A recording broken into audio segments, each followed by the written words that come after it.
اگر ایک دم پوری دنیا پر خلافت قائم ہو سکتی تو حضور کے دست مبارک سے ہوتی. عرب کھوکھلے ہو چکے تھے، عربوں نے کھویا، واپس نہیں لے سکتے. پہلی بات تو میں نے کہا جو شک کرے گا اس کا پھر ایمان مشکوک ہے. ہوگا، لازماً ہوگا، کوئی موڑ نہیں سکے گا، ان کو پیچھے پھیر نہیں سکیں گے کوئی بھی، یہاں تک کہ وہ یروشلم میں جا کر جھنڈے نصب کر. عیسائیوں نے آ کر اس کو قبضے میں کیا، لاکھوں مسلمانوں کو مارا. عالمی نظام خلافت دنیا کی تقدیر مبرم ہے، ہو کر رہے گی. اس میں کسی صاحب ایمان کو کوئی شک، کوئی شبہ، کوئی ریب نہیں ہونا چاہیے. البتہ اس کا اب دوسرا پہلو کیا ہے، اس کا آغاز کہاں سے ہوگا؟ پہلی بات تو یہ ہمارے بعض لوگوں کے ذہنوں میں، سادہ دل لوگ وہ سمجھتے ہیں کہ پوری دنیا میں ایک ہی دفعہ آ جانی چاہیے. یہ کوئی علاقائی خلافت تو نہیں ہو سکتی، خلافت تو عالمی ہوتی ہے. ان سے میں کہتا ہوں عالمی خلافت کب تھی جناب؟ یہ تو نہ خلافت راشدہ میں عالمی تھی. کیا ہندوستان شامل تھا اس میں؟ کیا چین شامل تھا؟ کیا یورپ شامل تھا؟ اور پھر جو خلافت کے نام سے جو ملوکیت چلی ہے وہ بھی صرف آپ دور بنو امیہ میں کہہ سکتے ہیں کہ وہ پورا عالم اسلام کم سے کم اس کے تحت تھا. بعد میں خلافت عباس، بنو عباس میں اور فاطمیین کی خلافت میں اور آل عثمان جو ہیں آٹومان ٹرکس کی خلافت میں ٹکڑے تھے، حصے بکھرے تھے، کوئی مانتا تھا کوئی نہیں مانتا تھا. اور سب سے بڑی بات یہ، اگر ایک دم پوری دنیا پر خلافت قائم ہو سکتی تو حضور کے دست مبارک سے ہوتی، لیکن نہیں ہوئی. نتیجہ کیا نکلا؟ ایک ملک میں حضور نے قائم کر دی، جزیرہ نما عرب، یہاں خلافت قائم ہو گئی، حضور خلیفہ ہے. اس کے بعد آپ کے خلفائے راشدین نے پھر اس کو وسعت دی، شرقاً غرباً شمالاً. 3 کالمز نکلے ہیں فوجوں کے، صحابہ کرام کے. 3 کالمز، ایک ایسٹ ورڈ، ایک ویسٹ ورڈ، ایک نارتھ ورڈ. ایک عراق کو فتح کرتے ہوئے ایران میں پہنچ گیا، خراسان تک چلا گیا. ایک شام کو فتح کرتے ہوئے اور پھر سینائی پیننسولا سے ہو کر افریقہ میں داخل ہوا اور اٹلانٹک تک پہنچ گیا. تیسرا سیدھا شمال میں گیا، لیکن یہ زیادہ دور نہیں جا سکتا تھا. کوکیشین ماؤنٹینز آ گئے، کوہ قاف. اس زمانے میں تو یہ یوں سمجھیے کہ امپیسیبل تھا نا، کوہ قاف، لہذا وہاں آ کر رک گیا. اب بھی یہ ہوگا کسی ایک جگہ سے شروع ہوگا پھر پھیلے گا، اس کے سوا کوئی چارہ کار ہے ہی نہیں. اگر ہر جگہ پوری دنیا میں ایک ہی وقت میں ہو سکتا تو حضور کے دست مبارک سے ہوتا صلی اللہ علیہ وسلم. اب وہ نقطہ کون سا ہوگا، نقطہ آغاز کون سا ہوگا؟ اس میں پہلی بات تو میں نے کہا جو شک کرے گا اس کا پھر ایمان مشکوک ہے. ہوگا، لازماً ہوگا، گلوبل ہوگا، پوری دنیا میں ہوگا. کہاں سے شروع ہوگا اس میں آپ اختلاف کر سکتے ہیں، لیکن مجھے تو 2 حدیثیں تو ملی ہیں جن سے یہ اندازہ ہوتا ہے کہ یہ اس مشرقی خطے سے ہوگا، عرب کے مشرق کی جانب کسی ملک سے ہوگا، کسی خطے سے ہوگا. وہ حدیثیں بھی اب آپ پڑھ لیجیے پہلے. پھر میں کہہ رہا ہوں یہ خزانہ ہے جو ہم نے آپ کی خدمت میں پیش کیا ہے، کاش کہ آپ اس کی قدر کر سکیں. یہ حدیثیں آپ کو ازبر ہو جائیں، یاد ہو جائیں، لوح قلب پر نقش ہو جائیں.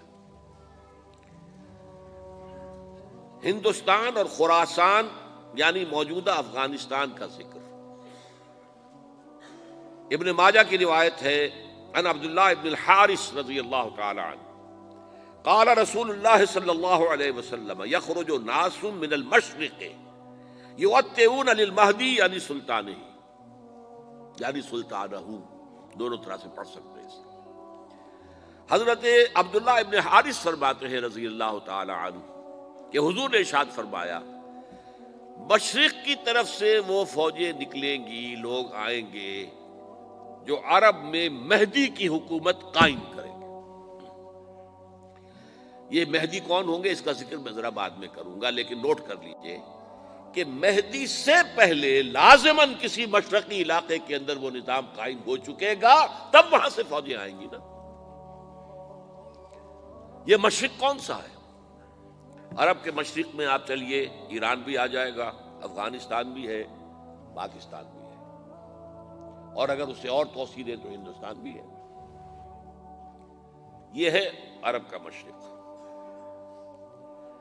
اس سے فوجیں جائیں گی، جس کا کیا مطلب ہے کہ اس میں سے کسی جگہ پر نظام خلافت پہلے قائم ہو جائے گا، تاکہ وہاں سے فوجیں جائیں گی جو جزیرہ نما عرب میں حضرت مہدی کی حکومت کو قائم کریں گی۔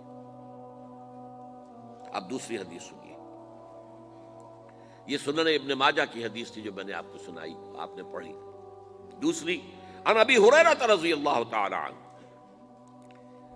یہ ترمذی شریف کی روایت ہے، قال قال رسول اللہ صلی اللہ علیہ وسلم یخرج من خراسان رایات سود لا يردها شیء حتی تنصب بایلیا، خراسان کے علاقے سے سیاہ جھنڈے لے کر فوجیں آئیں گی، ان کا رخ کوئی موڑ نہیں سکے گا، ان کو پیچھے پھیر نہیں سکیں گے کوئی بھی، یہاں تک کہ وہ یروشلم میں جا کر جھنڈے نصب کر دیں گے۔ ایلیا حضور کے زمانے میں یروشلم کو کہتے تھے۔ یہ یروشلم تھا جب حضرت سلیمان کی حکومت تھی، اور یہاں پر معبد سلیمانی، ہیکل سلیمانی قائم ہوا، پھر یہ یروشلم ہی رہا ہے تاریخ میں، یہاں تک کہ سن 70 عیسوی میں جب ٹائٹس رومی جنرل نے اس کو گرایا، ختم کیا، سیکنڈ ٹیمپل گرا دیا، اور یہاں سے یہودیوں کو کہا نکل جاؤ یہاں سے، کوئی یہودی باقی نہیں رہا، تب بالکل تہو بالا برباد کر دیا۔ اس کے کوئی 150 سال بعد ہیڈریان، رومن ایمپرر ہیڈریان، اس نے پھر دوبارہ آباد کیا اس شہر کو۔ 150 سال تک یہ بالکل بنجر اور بالکل غیر آباد پڑا تھا۔ اب ہیڈریان نے جب آباد کیا تو اس کا نام ایلیا رکھا، اب یروشلم نام نہیں تھا، تو حضور کے زمانے میں پھر اس کا نام ایلیا تھا۔ اور اب اس سے کیا معلوم ہو رہا ہے کہ یہ یروشلم مسلمانوں کے قبضے سے اس وقت نکلا ہوا ہوگا، ایک دفعہ پہلے نکلا تھا، سن 1099 عیسوی میں مسلمانوں کے ہاتھ سے نکلا، کروسیڈرز عیسائیوں نے آ کر اس کو قبضے میں کیا، لاکھوں مسلمانوں کو مارا، قتل کیا۔ اس کو 1187 عیسوی میں واپس لیا ہے، کس نے لیا ہے؟ صلاح الدین ایوبی کرد۔ عرب کھوکھلے ہو چکے تھے، عربوں نے کھویا، واپس نہیں لے سکے، بہت حکومت کر چکے تھے، 400-500 برس کی حکومت کر کے، اور ان کے عیش اور ان کے آرام، اب ان میں جان نہیں تھی کہ وہ واپس لے سکے۔ واپس لینے والا گرم کرد خون تھا، صلاح الدین ایوبی۔ تو گویا کہ اب آپ سمجھئے کہ 88 برس تک عیسائیوں کا قبضہ رہا یروشلم پر۔ اب 1967 میں یہودیوں نے قبضہ کیا ہے، اور اب 38 برس تو ہو گئے، 88 نہیں تو 38 برس تو ہو گئے ہیں، لیکن وہ دور آئے گا کہ اب پھر لیں گے، لینے والے عرب بھی نہیں ہوں گے، خراسان کے علاقے سے فوجیں آئیں گی۔ یہ خراسان کیا تھا؟ ایلیا تو میں نے آپ کو بتا دیا، یروشلم کا نام ہے۔ خراسان اس زمانے میں ایک بہت بڑے ملک کو کہتے تھے، کچھ حصہ پاکستان کا بھی اس میں شامل ہے، کچھ حصہ ایران کا بھی ہے، ایران کے اس حصے کو اب بھی خراسان کہتے ہیں، وہ ایک صوبہ ہے، خراسان ایک صوبہ ہے ایران کا چھوٹا سا۔ پاکستان میں خاص طور پر یہ جو علاقہ مالاکنڈ ایجنسی کہلاتی ہے، اس سے اوپر جتنا علاقہ ہے، اور یہ جو واخان کی ایک پٹی آتی ہے اوپر، واخان افغانستان کی ایک پٹی سی دم سی چلی آتی ہے جو جا کر چائنا کی سرحد سے مل جاتی ہے، یہاں سے لے کے یہاں تک یہ جو مالاکنڈ کا وہ درہ ہے اور پہاڑ ہے، یہ بھی خراسان کا حصہ ہے۔ باقی تقریباً 2/3 آف افغانستان ساؤدرن حصہ نہیں ہے خراسان کا حصہ، یہ سیستان کہلاتا تھا، یہ خراسان نہیں ہے، لیکن یہ کہ اوپر کا 2/3 آف افغانستان، اور اس کے ساتھ یہ جو عرب جو اب یہ ترک ممالک آزاد ہوئے ہیں سوویت یونین کی ڈسولوشن کے ساتھ، یہ سارا علاقہ کہلاتا ہے خراسان بزرگ، دی گریٹ خراسان۔